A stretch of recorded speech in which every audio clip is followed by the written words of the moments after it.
שלום, אנחנו עושים סרטון כיצד מרכיבים את התקן מאור למזגן בהתאם להנחיות פיקוד העורף.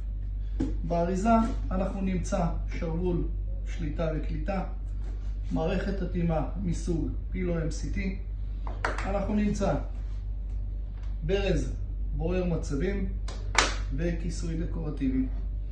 בשלב הראשון אנחנו נחבר את השרוול קליטה למערכת עצמה ונתקין אותה בין הטפסנות.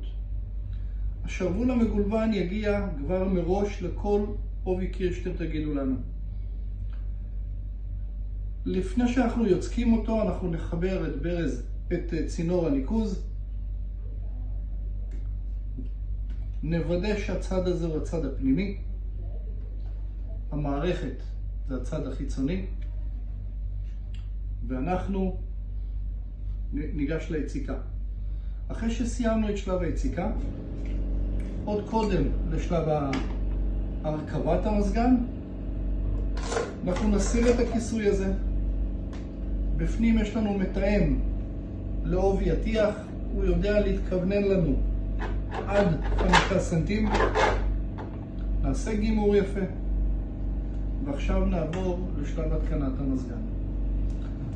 בשלב הראשון אנחנו ניקח את הברז התלת דרכי ונחבר אותו לזווית מבפנים. הצינורית כבר מורכבת עליו. נגיע לצד החיצוני ונסיר את הכיסוי הדקורטיבי. אנחנו נגלה את המערכת. יש לנו בה כבר אטמים מתאימים לצינורות הנחושת ולכבל החשמל. נעביר דרכם, נחבר למזגן, מהמזגן נחבר את צינור הניקוז ונפעיל את המזגן. סיימנו.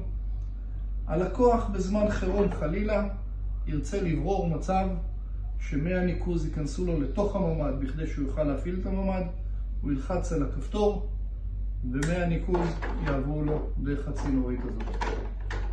המרחקים הנדרשים מתקרה 36 סנטים. אנחנו לא רוצים, זה המינימום 36, אנחנו לא רוצים שהמזגן יחסה לנו את המערכת. הכיסוי הוא עד 2 סנטים, לא מעבר לזה. מינימום מרחק מהקיר הוא 70 סנטים. זה רשום לכם על האריזה. ברגע שסיימתם את ההתקנה, נרכיב את הכיסוי הדקורטיבי, הוא יתכוונן לנו על איפה שאתם תגיעו, ככה שהלקוח הסופי ידע שיש לו פה ברז בורר מצבים. זהו, שיהיה נעימה.